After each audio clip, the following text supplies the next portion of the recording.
Welcome to Hunters TV, the show where we. Force you to dream big, force you to master your reality, and force you to feel powerful. I'm James. I'm Bodie. So today, it's episode 10, the season finale, and we're just going to talk to you guys about the journey, about where Hunters came from, where we're trying to take it, and why we're doing it. So without further ado, start it off, bro. Well, I think you should start it off because, you kind of presented the idea to me. Okay. So Hunters started, actually, it was an idea that I had last July. Quit my job, and I honestly just didn't know what I wanted to do. But I knew that I wanted to give something back to the world, and I didn't want to work for anybody else. So when I thought about that, when I came up with the idea of Hunters TV, it literally took me 20 minutes to come up with it. I literally just shut everybody out of my life, shut my door, didn't listen to any music. I mean, as we all know, we've made it known that I listen to music all the time. So that right there could show you how serious the situation was to me. Right. And I just came up with just the concept. I mean, everybody wants to be a lion nowadays. Everybody thinks that being a lion is cool. You see people get tattoos with the lions on and all that. And I didn't want to do the cliche thing. But I came up with a more generic concept. What's a hunter, right? Because at the end of the day, lions hunt. So I just took out the vowels and I just turned it into an acronym. Once again, hunter stands for hunger, nobility, tenacity, relentlessness, and strength. And what do hunters do? Hunters prey on their success, whatever success is for them. Success may be different for me. Let's say us. We're trying to have the best talk show, the best company on the planet, right? That could be our success. But for you, it may be just to get a couple A's to pass Dean's List in college or something like that. So I just came up with all of that in about 20 minutes. I was really excited, and I showed a couple of my friends. One of them was Tim. And everybody was just like, hey, listen, man, good job. It's cool. And the only person that really, really stood there and believed in it and just really just put effort, valid effort towards it was this guy. So after a couple days, we was just fine tuning everything. I just told him, hey, listen, man, you're already putting in the work. Why not get 50%? So he agreed. He's a businessman. You feel me? He understood the math. And from that point on, we just started to make an Instagram page. We realized that our pictures were very powerful. Our quotations were very powerful. People were giving us great feedback. And then we just wanted to take it to another level. And Hunters TV was actually your idea, so, I mean, you could definitely talk on that. It's funny you say that because of the conversation we had last night. Yeah. We're not even going to bring that up. Right. So basically, with Hunters TV, when James brought the idea to me, it was just a concept that had no life. What we did with Hunters when he brought it up to me was I asked him, how can we put life into it? Because an Instagram page is not enough. There's so many fan pages with a lot of quotations that try to motivate people. How can we make this its own entity? And I came up with the idea of the TV show and break it up into 4 segments. Now, the funny thing is, we came up with this. We knew exactly what we wanted to do. We knew exactly how we wanted to do it, but we didn't know who was going to shoot it. We didn't know who was going to be the guest. We didn't know any of that. We've never even shot anything in front of a camera before. So it was just kind of everything was just awkward. Right. So everything was awkward for a little bit, and we hit up one of our friends, actually, Shaka Patah. He's on the show, and he does a lot of photography. So we hit him up, and we were like, all right, Shaka, could you shoot this show for us? Could you put in the effort and bring this show to life for us? And he said that I could, but my brothers could do it better. And then we were put in contact with Rebel Productions. And Rebel Productions came on, and we told them the idea, we told them the vision that we had, and they hopped right on board, and they did exactly that for us. And this is where the creation of the show came from. Now, the funny thing is, our first guest, we had... The first guest struggle is what we like to call it. Stressing. So we had a first guest that fell through 2 weeks before shooting. Right. Completely fell through. Completely. Then we had a second guest that absolutely loved the idea, wanted to be on the show, and then he just fell off the face of the planet. For 3 months. For 3 months, he fell off the face of the planet. I actually just talked to him not too long ago, and he underwent a really bad surgery. Gotcha. But he just fell off the face of the planet, and we were stressing. It's about a week before we get into there, and we don't know who our first guest was going to be. and we actually talked to Ketter from Rebel Productions, and he said that, you know what, you just gotta let some of these things, you just gotta allow to happen on their own. And you know, before we knew it, he had a freaky little story how he met some guy, and that guy ended up becoming our first guest. Yeah, he ended up becoming our friend. We loved everything that he was about, and he ended up becoming our first guest. So why do we tell you guys that story? It's very simple. It's kind of like when you're trying to achieve a goal or a dream. A lot of people put a lot of focus on the how.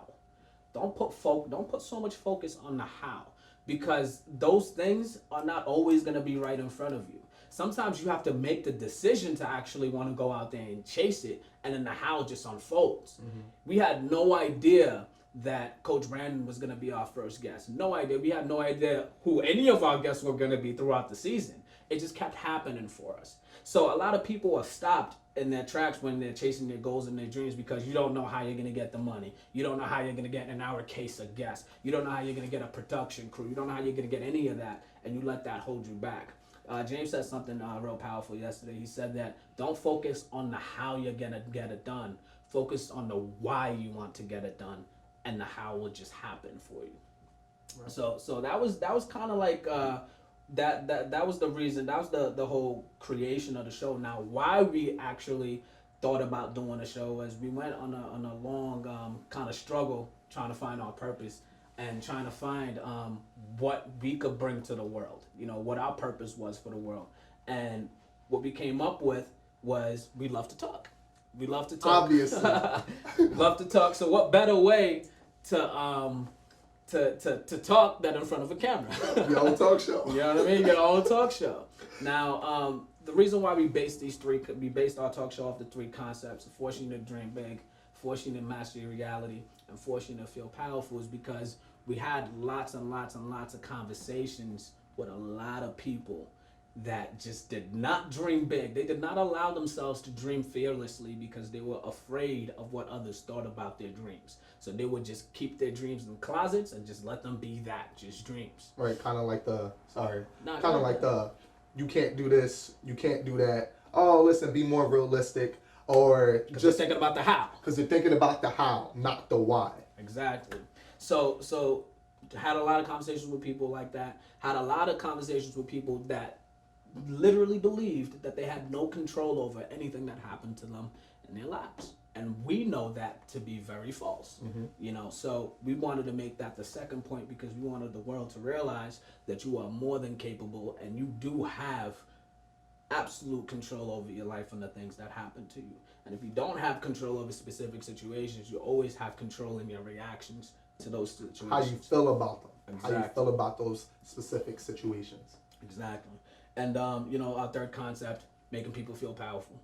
You know, we wanted people to understand that you are powerful. You are powerful beyond measure, and people, us as human beings, are the most powerful organisms on this entire planet.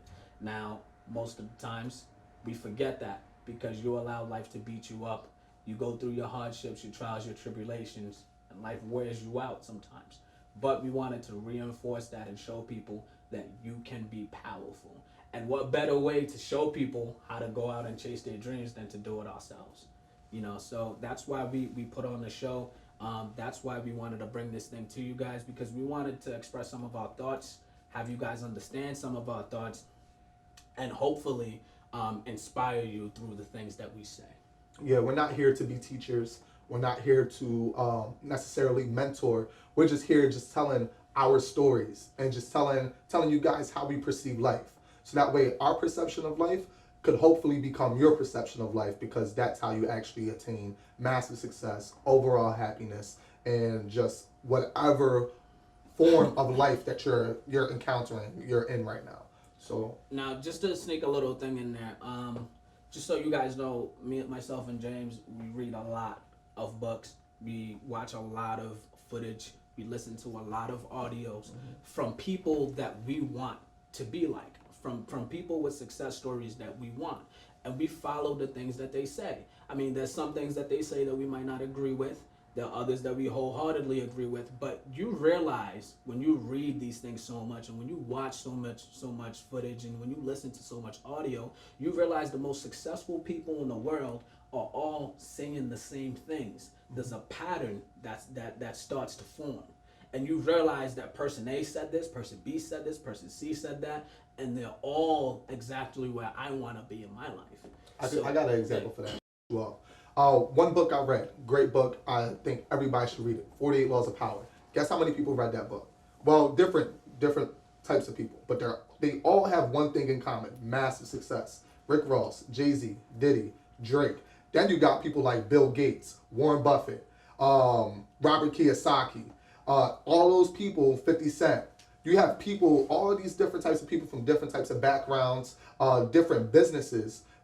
If they all read one book, and I want to be on that same level of success, not necessarily want to be like them, I want to be on that same level of success, what should I do? Read those books. Read the book. One of my favorite books, actually, now that we're talking about books, one of my favorite books is The Alchemist. The Alchemist, and really good book, really great read. And the reason why I even picked it up was because I was watching a Will Smith interview, and he said that book changed his life. So I look at Will Smith and I look at me, and I'm like, if a book changed Will Smith's life, I want to read it. Right. So when we talk to you guys, and when we talk about these concepts and we talk about these ideologies, they're not things that we just make up.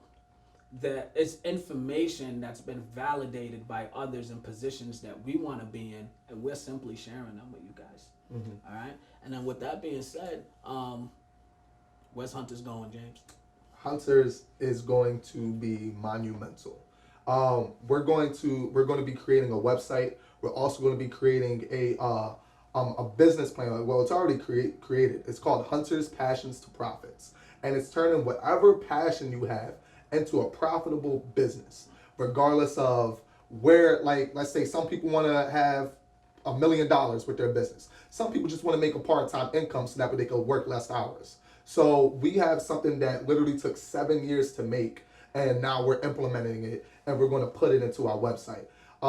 So we have those. We're actually going to be coming out with a podcast, which is going to be something that's going to be phenomenal. Look out for that. Look out for that. You Right. get to see more raw versions of us. Right. In that podcast. It's going to be very entertaining. We're going to do that in the off season. But like James said, we got a lot of things that we're coming out with Hunters. A lot of great things that we want to do with it, and that Passions to Profits is just a little sneak peek at one of the things that we're actually in the working with. So I mean, what we want you guys to understand with this 15-minute, well, not 15-minute, but with this segment, right, is the fact that we literally on a week-to-week basis, like he touched on earlier, had no idea how we were going to complete some of these tasks, how we were going to get these episodes done, how we were going to get guests. Quick story. I actually, and Shaka can validate this, I drove 500 miles in one day. 500 miles. I drove from the Poconos to Philadelphia, from Philadelphia to the Poconos, and then filmed, and it takes about 4 hours to film one episode, and then drove back to Philadelphia, then drove back from Philadelphia to the Poconos. All in efforts to procure a guest. My car has never been the same since. Like, literally. So it's just like we put things like that into. Drove your brake pads off. literally drove my brake pads off. They just got fixed yesterday. Yep. And those were the types of things that we had to do in order to ensure our success, because it wasn't about how you're going to do it. You always had to remember why. Why did we start this? You feel me? We can't delay this episode. We can't stop mid-season because things are getting too hard for us. And when you're trying to chase your success, when you're trying to do whatever it is in life that you're doing, you just need to remember those things. Remember why you started it in the first place. And that right there is what we want you guys to remember. Just why you started it. Right. And the whole point of the show is to help you along the way of preying on your success. That's the whole point of the show. We want you to be the best you that you could possibly be. And whatever success is to you, we want you to achieve it. Your definition of success is different from mine. But my success is no greater than yours, even though we both have different definitions. So the concept of the show, concept of Hunters, everything that it encompasses is geared towards helping you prey on your success. whatever that might be. So that's the reason why we created the show. That's the reason why we actually built the company Hunters. And like James said, do you have any final thoughts? Yeah, just one. Yeah, go ahead. The beautiful thing about everything is that you guys have the chance to achieve your success at the same rate and same level that we're trying to achieve ours. You feel me? Because we're not here at our greatest, at our most, at the pinnacle, right. at the pinnacle of success. We're not there yet. So if you just look at us and see what we're doing, like, hey, these guys are really getting it done, then you can do the same too. That right there essentially is what we're doing with Hunters and teaching people, well, talking to people about how to prey on their version of success. So that's it. Right, exactly. And like you said, man, we're just regular people with 2 kids, 2 young men. Yeah. I'm 22. He's a kid. But 2 young men that had an idea, and we had the balls to chase it. You know what I mean? That's all it is. Sometimes it's just picking up and just chasing it. You know, and we refuse to allow our dream to just stay a dream. We want to actualize it. We want to bring it to reality. So with that being said, you know, if you guys didn't understand what you were watching or why we even came up with this whole concept, that's that for you. And that's exactly why we're doing it. And that's exactly why we're going to keep doing it. And like I said, well, like James mentioned, keep an eye out for the podcast. We'll keep you guys posted. Season 2. And Season 2. keep an eye out for season 2 too. Season 2 is also gonna be it's gonna be a doozy. Right. Okay. We have Shaka Patah. He's gonna be our guest next. We want you guys to definitely get a clear-cut understanding of who Shaka Patah is. He's our brother, and we had him on the show for a reason. So, without further ado, we're gonna bring on Shaka Patah. Bring on Shaka Patah. Thank you.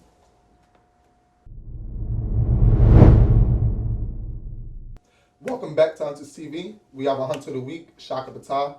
We can't wait for you guys to get to know him a little bit more. So, Shaka, man, tell us about yourself, bro. My name is Shaka Patah. I'm 23 years old, and I'm an artist. That's what's up. So, I mean, we've gotten a lot of questions from our viewers. Yeah. They want to know who you are. You know what I mean? Cool. For the first few episodes, you didn't really say much. But then you got into the ball started rolling. You started saying a little bit more. Give us an idea of who you are.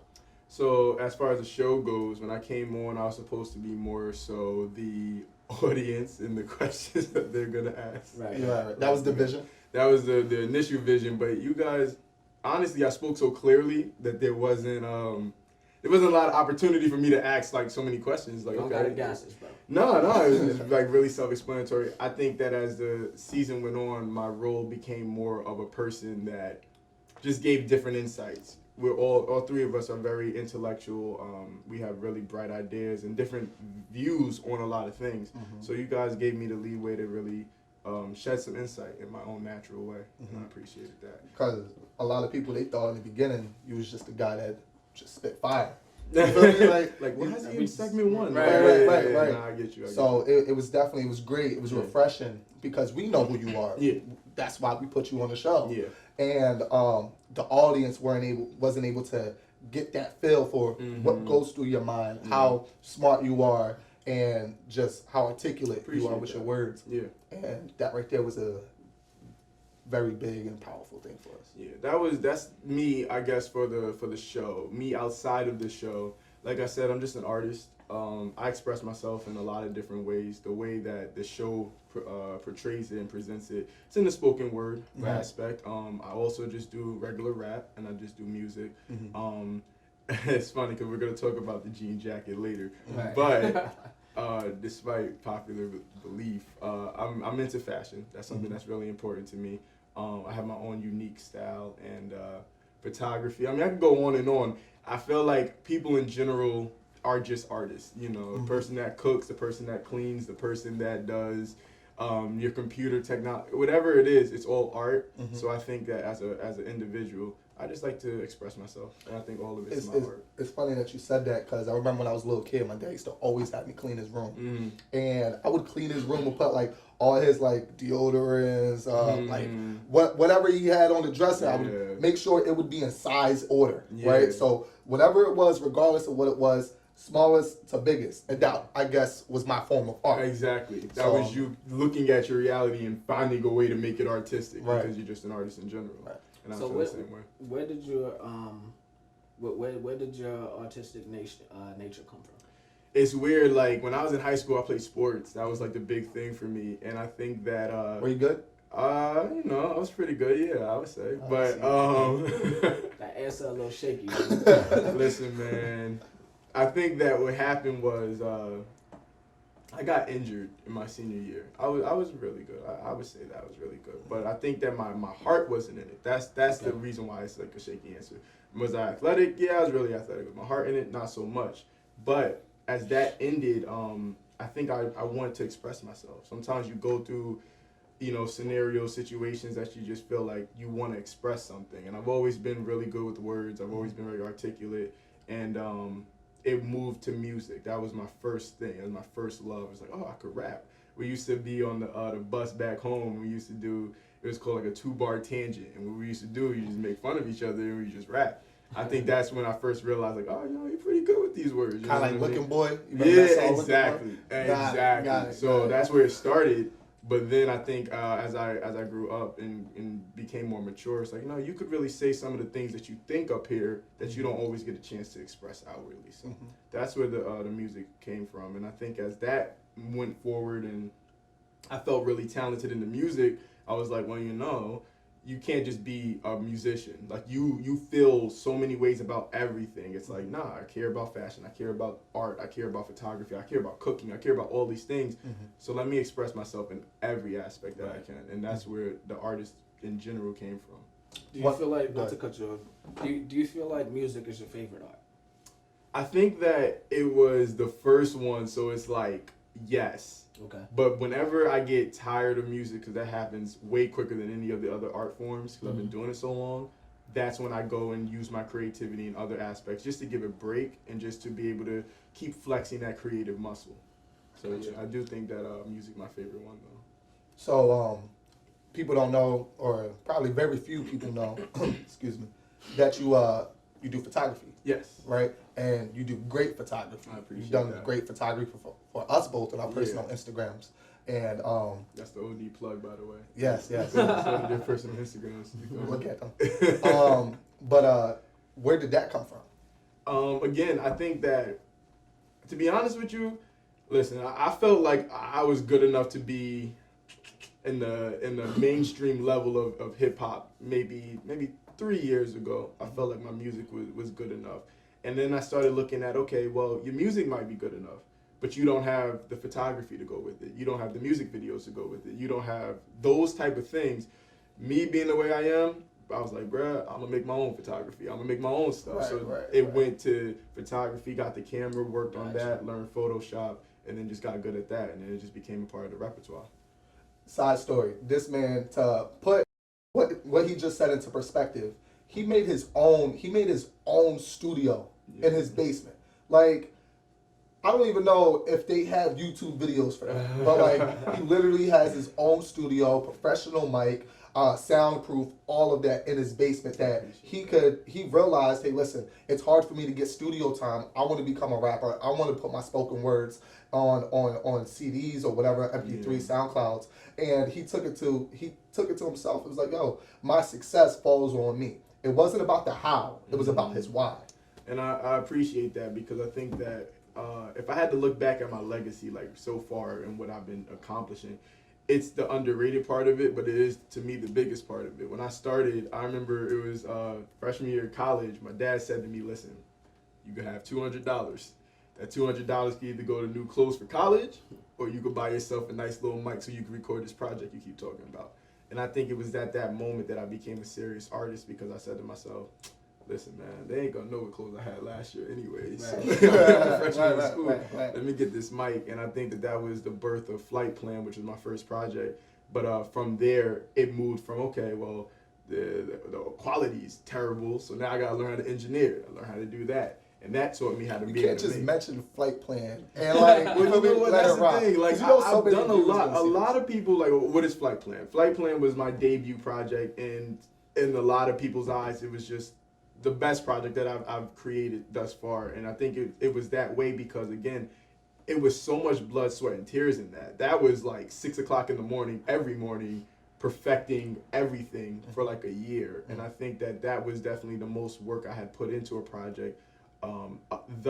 Until this project that's coming up now, which is Colors of the Universe, which is more of a album that I think is a compilation of all the work that I've done for my entire last 6 years has now, come to this moment. And I think that Flight Plan to me was just, a 17-year-old kid that just like, oh, I could rap. I'm pretty good at this.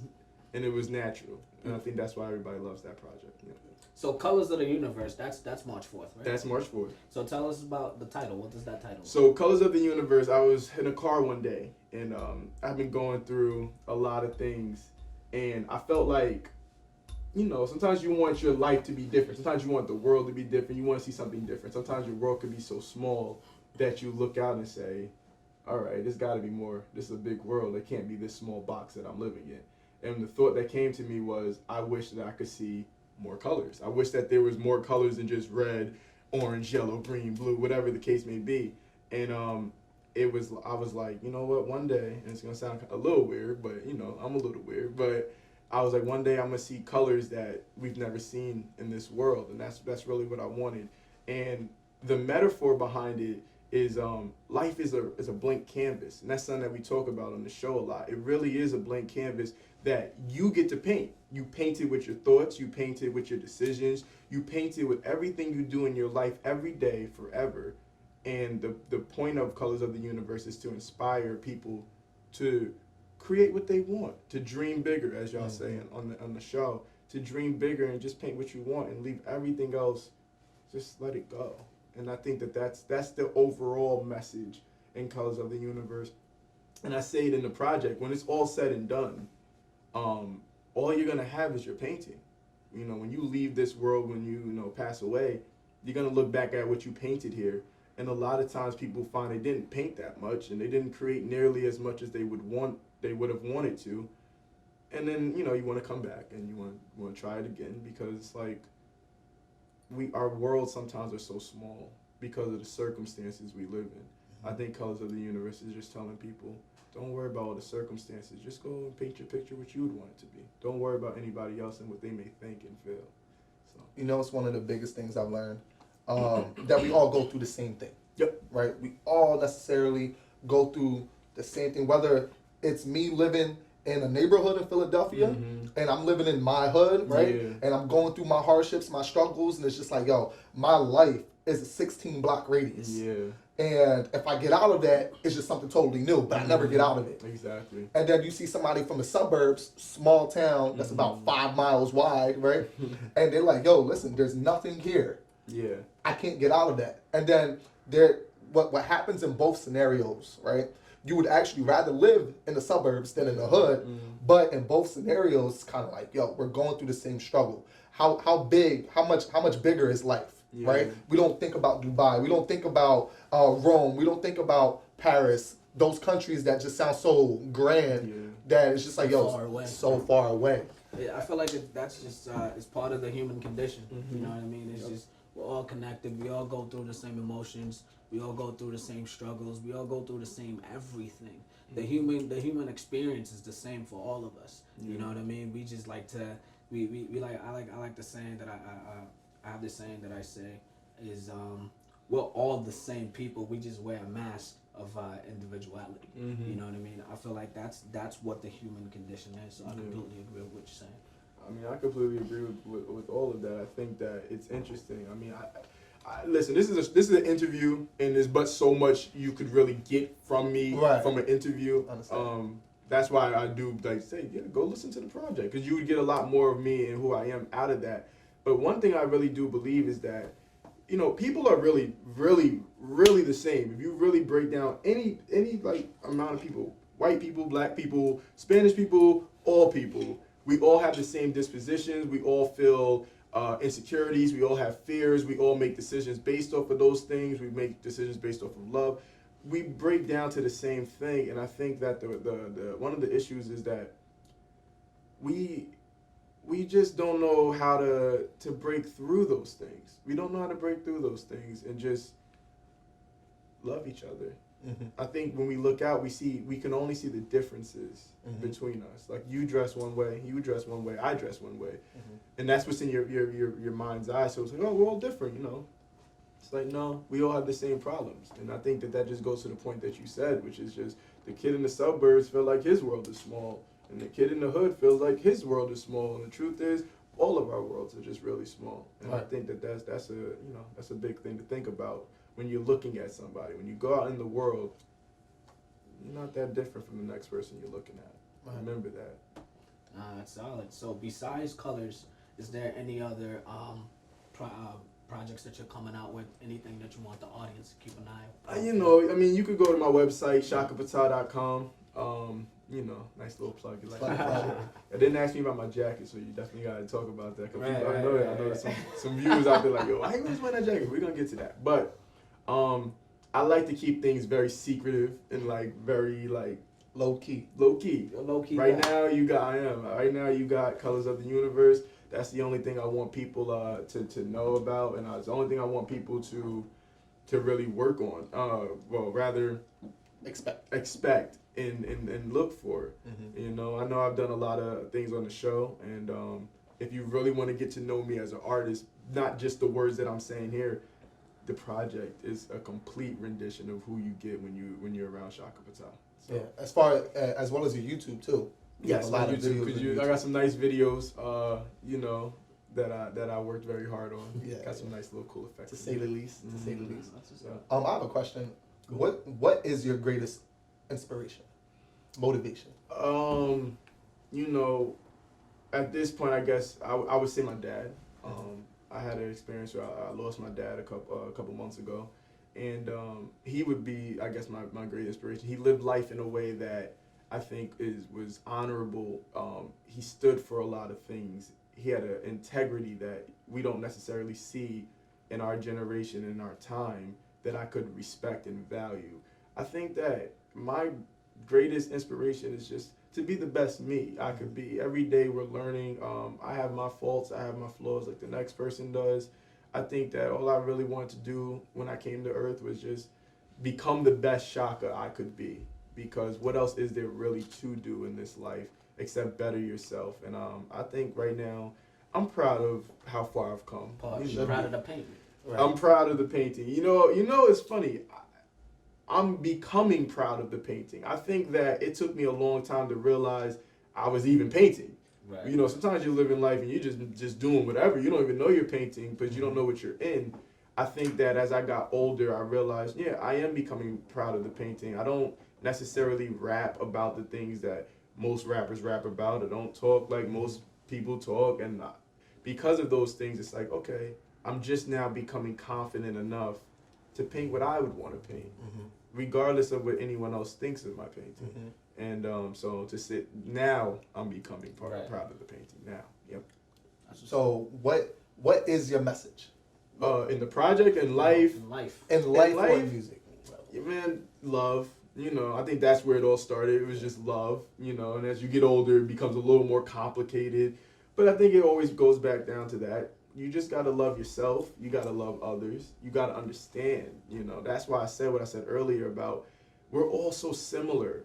It always, it doesn't just bother me, it confuses me how we look out at other people and have so many judgments and so many problems and issues. And I'm like, bro, faced with the same circumstance, you generally speaking would be doing the same thing. Yes.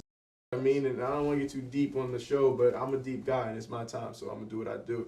I feel like, and I'm black and I've gone through, black experiences, and I'm not just black, like I'm urban black, tall male with locks, you know what I mean? That's about as black as it gets. You feel me? In this time, so.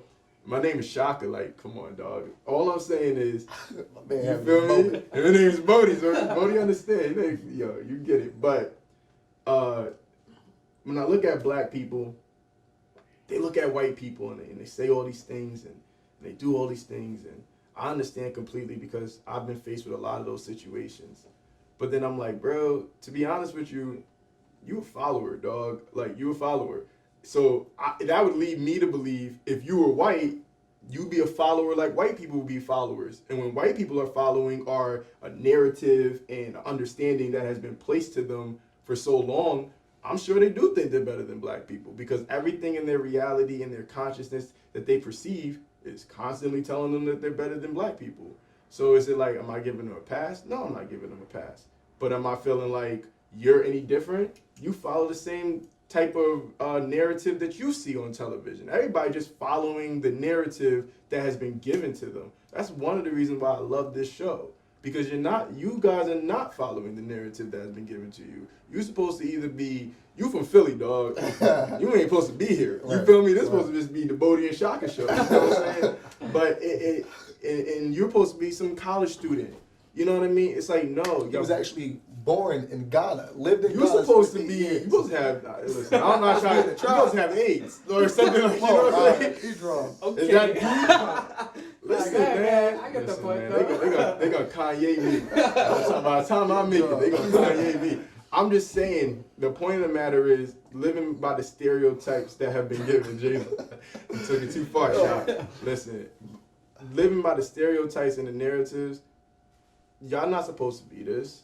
And I'm not supposed to be this. And nobody supposed to really be anything when you look at the narratives. Nobody supposed to be nothing. We all supposed to just be mindlessly working until we die, for the most part. And I think when I came onto the show, the reason I was so proud, I didn't come on the show for any other reason. I was proud of you guys. I was proud that there are two guys that believe in something that they've been told they shouldn't believe in anymore. And not only that, they were willing to do the work and do the process to make something so special so quickly. You were so passionate about it when you explained it that it made me a believer in it. And I think that it's just a special thing. I think that I just want to answer your original question. I just want people to believe in something again. I don't even know what people should believe in. I'm not even telling people what they should believe in because I don't know. But I know that you got to believe in something. And I look out in the world and people don't believe in anything anymore. You know, like I'm not even into the politics. I don't even care because it's all just nonsense. The whole arena is nonsense. But just so you can paint a picture of it, we got a guy like Donald Trump who the world, like the country is like, there are people that are really going to vote for him. And I don't care. I don't even care. But it just like, it shows that people don't care anymore. They're not thinking about anything. This guy is, he's just rich. And he's just saying a bunch of things that you want to hear. And you're like, cool, that's good enough for me. Because at least he's saying what I want to hear. At least there's something in that. I feel like people just don't believe in anything anymore. And the thing that y'all talk about a lot is just believing in yourself. If you don't want to believe in nothing else, just believe in yourself. Because, listen, you're real. You're really here. You're really going through your experience. That's what I want to preach to people about. I was going to preach something. Nah, that's what's up. That's what's up. Those are topics for our podcast. OD topics for the podcast. But and comments for the podcast. It might have been a little too sensitive for Hunter's TV. But the podcast, uncut, raw. You feel me? But that's what's up, man. Thank you for coming on. No problem. You know what I mean? I'm just gonna say the jacket now because I already see this was like it was just gonna get X'd out. I just can't afford anything else, guys. So if you can go fund me, go fund me, so I can get another jacket. Nah, seriously speaking, I have lots of jackets, but when I perform, it's it's a part of that. It's a part of Shaka Pata, and it's a part of like. The aura and it's image. It's not even an image because I don't believe in images, but it's me. Like it is Shaka. All the other stuff is like, okay, we're going out, we're gonna do some nice things. But when the jacket's on, Shaka. I'm serious. Like that. Fire. That's real. That's the real deal. So I hear that. I appreciate you guys having me on the show, every episode, and as a guest today. Man, love having you, man. We love having you. Straight brother. Without further ado, you already know the salute. There you go. Oh, you gotta get up and show no lot. No hand grip on it. You feel me? None of that. No hand. None of that. For the rookies. Before I go, I do want to say, by the time you're watching this, you can click on the description box below, and you will be able to click the link and get taken right to Colors of the Universe. It's a project I worked very hard on for the last few months. It's the best project I've worked on, period. It's the most me, and it has a lot of the things that I talk about in the show. It's really creative, and I'm really proud of it, and I would love for you to check it out, share it. Anybody out there that knows J. Cole, that is definitely my favorite artist. You better send the link to his DMs, because that boy better sign me, J. Cole, if you watch this. This is going to be a big show, you feel me? So, he like these kind of things. Sign me. Stop playing around, bro. Sign me now. But that's it. All right, smooth. That's a Hunter that's praying on his success. Deep praying on my success. And you got a performance for us tonight, right? Yep. All right, so let's get to it, man. Cool.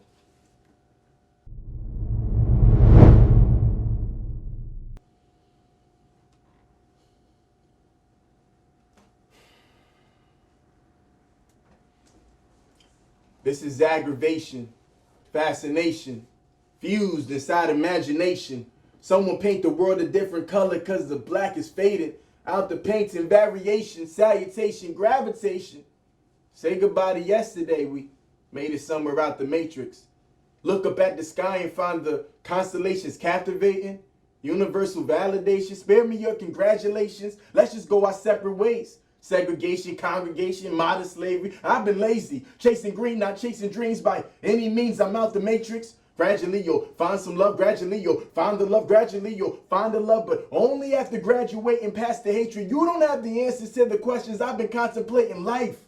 Contemplating life, quantum physics and religion if you want to be precise. I'm like the words upon the page. I'm like a bird without a cage. I'm going to fly into the sky. It's just the wind beneath my wings. They just act after actor. The script is getting heavier. They don't understand, so they assassinate my character. Speaking life is sensitive, so I expect the censorship. But when they miss my sentences, they always catch my sentiment on life. Because you ain't seen like anything. But look me in my eyes and you might see like everything. Because I could do like anything. But more importantly, I could do like everything. Colors of the universe, right now.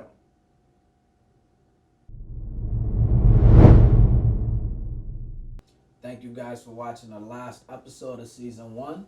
We really appreciate you guys sticking with us throughout the whole season. Heavy appreciations to you guys.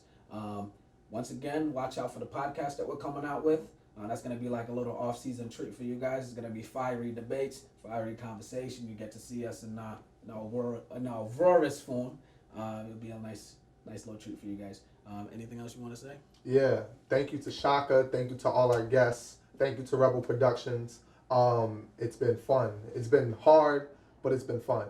And we want to leave you guys with, when you guys watch this whole first season, these 10 episodes, just realize that we are doing the same thing we want you guys to do. Pray on your success. We're all hunters out here. We all just trying to give our life some meaning, some purpose. So pray on whatever success is to you. And with that being said, season 2 will be a doozy. Will be a doozy. You're not going to let me live that one down. It's okay. Nah. But continue to be a hunter. Pray on your success. Shock in your system, man. They say I got a chance, cause I remember my dreams. Now I'm a star, man. We used to be kings. Now this gold chain, ding a ding a ding.